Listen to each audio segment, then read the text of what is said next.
வணக்கம். இன்னைக்கு நாம ஒரு சின்ன ஆனா ரொம்பவே ஆழமான ஒரு கதையை பத்தி தான் பார்க்க போறோம். நம்ம கிட்ட இருக்கிற எல்லாத்தையும் இழக்கும்போது நாம நிஜமா என்னவா மாறுறோம் அப்படிங்கறத இது நமக்கு உணர்த்தும். எந்த தாமதமும் இல்லாம நேரா விஷயத்துக்குள்ள போயிடலாம். இத கொஞ்சம் நிதானமா கற்பனை செஞ்சு பாருங்களேன். உங்க ரத்தம், வியர்வை எல்லாத்தையும் சிந்தி உங்க வாழ்நாள் முழுசும் அர்ப்பணிச்சு உருவாக்குன ஒண்ணு அது ஒரே நொடியில காணாம போயிட்டா என்ன ஆகும்? அது உங்க வீடா இருக்கலாம், தொழிலா இருக்கலாம், ஏன் உங்க கனவா கூட இருக்கலாம். கண்ணிமைக்கிற நேரத்துல அது உங்க கண் முன்னாடியே இல்லாம போனா என்ன செய்வீங்க? கேட்கவே கொஞ்சம் பயமா இருக்குல்ல? ஆனா இந்த ஒரு கேள்விதான் இன்னைக்கு நாம பண்ண போற பகுப்பாய்வோட அடித்தளமே. இது இழப்பை பற்றிய நமது ஆழ்ந்த அச்சங்களை எதிர்கொள்ள நம்மள தூண்டுது. முதல்ல வளர்ச்சியின் பயணம், அதாவது ஒரு கனவை எப்படி உருவாக்குறது அப்படிங்கறத பத்தி பார்க்கலாம். ஒரு சின்ன கிராமத்துல விவசாயம் பண்ற குடும்பம். இங்க முதல் விஷயத்தை கவனிங்க. மழை வெயில்னு எதையுமே பொருட்படுத்தாம எந்த சூழ்நிலையும் அவங்க உழைப்ப நிறுத்தவே இல்லை. விடுமுறை நாட்கள் என்பதே அவங்களுக்கு கிடையாது. ரெண்டாவது, இது ஏதோ ஒரே ராத்திரியில கிடைச்ச வெற்றி இல்லைங்க.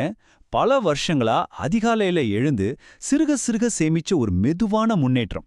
அப்புறம் மூணாவது கட்டம், அவங்களோட அந்த பல வருட உழைப்புக்கான இறுதி பரிசு, ஒரு பிரம்மாண்டமான வீட்டை, அதாவது ஒரு மாளிகையவே கட்டி முடிச்சாங்க. அது வெறும் செங்கல் சிமெண்டான கட்டடம் இல்லைங்க, அவங்க வாழ்நாள் கனவோட உருவம், அவங்க உழைப்போட ஒட்டுமொத்த பலன்.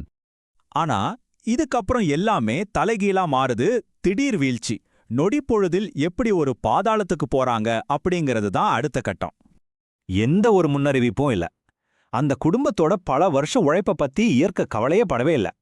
திடீர்னு ஒரு பயங்கரமான நிலநடுக்கம். பூமி அதிர்ந்ததுல அவங்க ஆசாசியா கட்டுன அந்த பிரம்மாண்டமான கனவு இல்லம் அப்படியே இடிஞ்சு தரைமட்டமா ஆயிடுச்சு. நினைச்சு பார்க்கவே ரொம்ப கஷ்டமா இருக்குல்ல. அழிவோட அந்த திடீர் தன்மையும் அதோட முழுமையும் வார்த்தைகளால சொல்லவே முடியாது. எந்த அளவுக்கு ஒரு பெரிய அதிர்ச்சியை அது அந்த குடும்பத்துக்கு கொடுத்துருக்கோன்னு கொஞ்சம் யோசிச்சு பாருங்க. இப்போ இங்க இருக்கிற ஒரு பெரிய முரண்பாட்டை நீங்க கவனிக்கணும். ஒரு பக்கம் பல தசாப்தங்களா சிந்திய வியர்வை, வலி நிறைந்த பல வருட உழைப்பு. இன்னொரு பக்கம் ஒரே ஒரு நிமிஷத்துல நடந்த அழிவு. பல வருஷங்களா கஷ்டப்பட்டு கட்டினது வெறும் 60 வினாடியில ஒண்ணும் இல்லாம போயிடுச்சு. காலத்தோட கொடூரமான கணக்கு இதுதான் சொல்லலாம். இந்த முரண்பாடு தான் நமக்கு கிடைக்கிற மிக வலுவான ஒரு பாடம். இப்போ ஒரு நிமிஷம் ஆழமா யோசிங்க.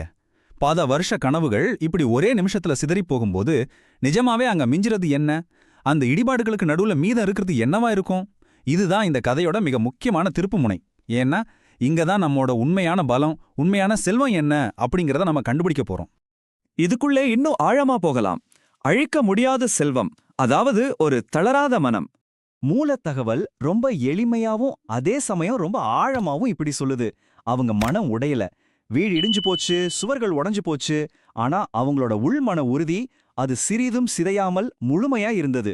பௌதீக பொருட்கள் எல்லாமே ரொம்ப சுலபமா உடைஞ்சிடலாம். ஆனா நம்மளோட உள்மன உறுதி இருக்கே, அதை யாராலையும் உடைக்க முடியாத ஒரு கவசம் அப்படிங்கிறத இது நமக்கு ரொம்ப ஆழமா புரிய வைக்குது. இந்த இடத்துல ஒரு மிக முக்கியமான சக்தி வாய்ந்த ஒரு வார்த்தை வருது. நம்மிடம் உழைப்பு இருக்கிறதுன்னு. அந்த வார்த்தைகளோட எடைய கொஞ்சம் யோசிச்சு பாருங்களேன். வாழ்க்கைய முழுக்க சம்பாதிச்சது கண் முன்னாடியே இடிஞ்சு விழும்போது அவங்க இழந்ததை நினைச்சு அழல. மாறாக அவங்க கிட்ட இருந்து யாராலையும் பறிக்க முடியாத ஒண்ணு மேல அவங்க கவனத்தை திருப்பினாங்க. அவங்களோட உண்மையான செல்வம் அந்த மாளிகை கிடையாது. மறுபடியும் கடினமா உழைக்கவும் திரும்பவும் முதலேந்து உருவாக்கவும் அவங்க கிட்ட இருக்கிற அந்த அழிக்க முடியாத திறமை தான் உண்மையான செல்வம் அப்படிங்கறத உணர்ந்தாங்க. இது நமக்கான ஒரு நடைமுறை தத்துவமா எப்படி கட்டமைக்கப்பட்டிருக்குன்னு பார்ப்போம். முதல் படி இழப்பு. நம்ம வாழ்க்கையில ஏதோ ஒரு கட்டத்துல நம்ம எல்லாரும் இந்த மாதிரி இடிபாடுகளை சந்திக்க தான் செய்வோம். ரெண்டாவது படி ஒரு முக்கியமான திருப்புமுனை, அதாவது முயற்சி. நான் மறுபடியும் உழைப்பேன் அப்படின்னு சொல்லி புதுசா தொடங்க நாம எடுக்கிற தெளிவான முடிவு. இது அப்படியே மூணாவது படிக்கு நம்மளை கொண்டு போகும். மீண்டும் மலரும் வாழ்க்கை. விடாமுயற்சி மட்டும் இருந்தா வாழ்க்கை எப்பவுமே தன்னைத்தானே புதுப்பிச்சுக்கும். முயற்சி இருந்தா வாழ்க்கை மீண்டும் மலரும் அப்படிங்கறதாங்க இதோட சுருக்கம். இந்த பகுப்பாய்வோட முடிவுக்கு நாம வந்துட்டோம். கடைசியா உங்களை யோசிக்க வைக்கிற ஒரு ஆழமான கேள்வியோட இதை நான் நிறைவு செய்றேன். இன்னைக்கு உங்க வாழ்க்கையோட மாளிகை, அது உங்க வேலையா இருக்கலாம், உங்க சேமிப்பா இருக்கலாம், இல்ல உங்க அந்தஸ்தா கூட இருக்கலாம். அது இன்னைக்கு இடிஞ்சு விழுந்தா அதன் முன்னாடி நின்னு என்கிட்ட இன்னும் என்னோட உழைப்பு இருக்கு அப்படின்னு சொல்ற அந்த உள் மன உறுதி உங்ககிட்ட இருக்கா? நம்ம கற்ற உண்மையான அடித்தளம் செங்கற்களால் ஆனது இல்லைங்க. அது நம்மோட உடைக்க முடியாத மன உறுதியால் ஆனது. இதை எப்பவுமே ஞாபகம் வச்சுக்கோங்க. இது சுவாரஸ்யமான விளக்கத்துல இணைஞ்சதுக்கு ரொம்ப நன்றி. மறுபடியும் சந்திக்கிற வரைக்கும் உங்க மன உறுதியை தொடர்ந்து வளர்த்துக்கிட்டே இருங்க.